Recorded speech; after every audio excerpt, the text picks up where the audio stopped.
Life is not just like walking on eggshells. Sometimes life is, trying to check, to find between these two words, maturity and immaturity. Yung iba naman, they live, sabi nila, living a life that is so immature, parang you're like walking on eggshells. Parang you don't know what to do, but when you have the wisdom, that means you're matured. Well, it's like walking on, it's like a walk in the park. So let's discover more today. Mm-hmm. Okay. Is that where I would come in Oh now? yeah. Oh, so about maturity this time. Yeah? Yep. Oh, I told you earlier that if there is one complete word to describe what maturity is, I would use the word season. Yeah. Season. Yeah, kasi kumpleto na siya. Alam mo naman kung ano yung ibig sabihin nun, ano? That's what a mature individual is. He is seasoned.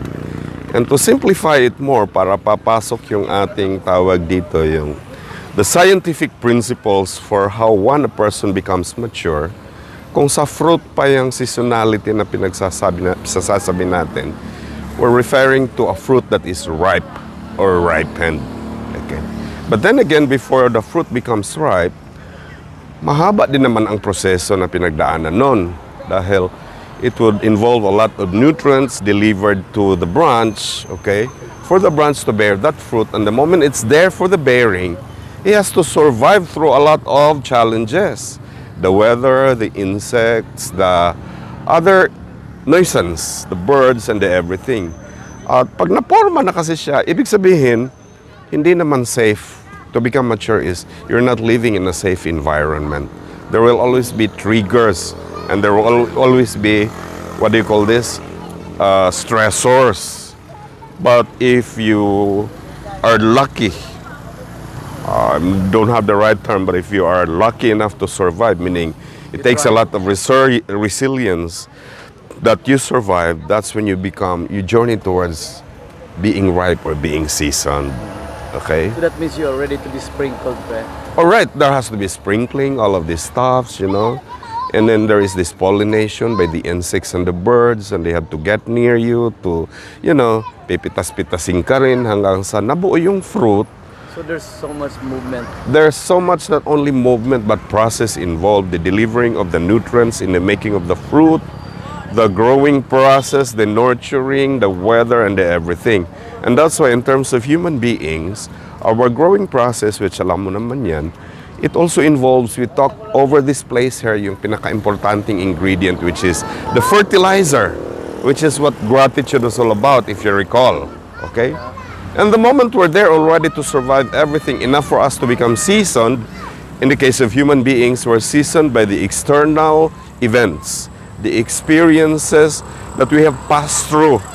And we can only do that if we are ripened by our experience and we have the right processing of an emotion by a mind, by a brain entertaining a thought. And if we know how to manage that emotion, which we call emotional intelligence, that prepares us to be seasoned enough in life.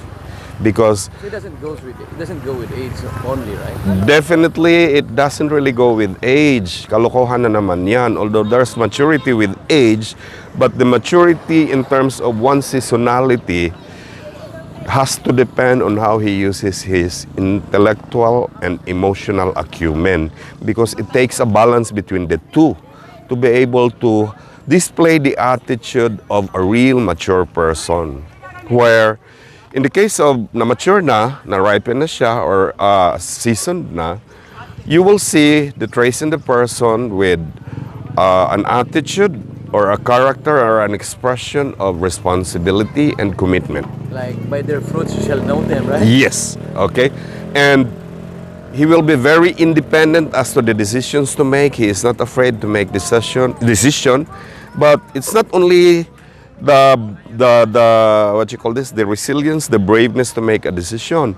The most important thing in making a decision for a mature person is he is not influenced by the opinion of others. He knows how to make his own decision. So how can anyone, how can a person get to that level, get to that very deep kind of of understanding prayer, like to how can a person be matured? All right. What can probably help him get into that process of maturity? Remember the very gift that we carry at birth, this very driver of our internal reality as well as in our navigation to life to bring us to a desired result. We call that a GPS, but the scientific term for emotion, the objective why we're given that gift is that is a feedback mechanism. So if we know how to process, to interpret the consequence, the feedback that our emotion is giving us, then we will know how to adapt and to change it by a brain inserting another empowering thought, just so we become more mature after learning the consequences of the flawed decision that we have in the past. So it's not necessarily that you need all the help that you can get, right?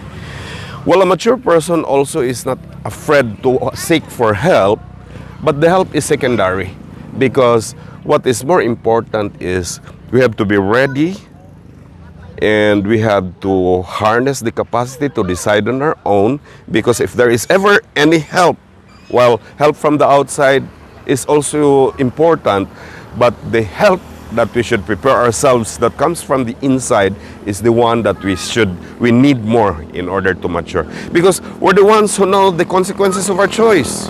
We're the ones who can only control our emotion, so that if we live by the dogmas of others, that's when we live within the trace of immaturity. Wow, such a great broadcast, Brett. Uh-huh. So there goes our 6 minutes and 41 seconds, All right. and that's all about maturity today. Okay. We hope we have brought to you and I have shared to you not just insight but wisdom for you to go through the day, not just to live a life of surviving and sinking, but to truly thrive in life. So there goes our lesson for today, all about maturity All right. and self-concept. Thank you. This is the dot, right? Okay.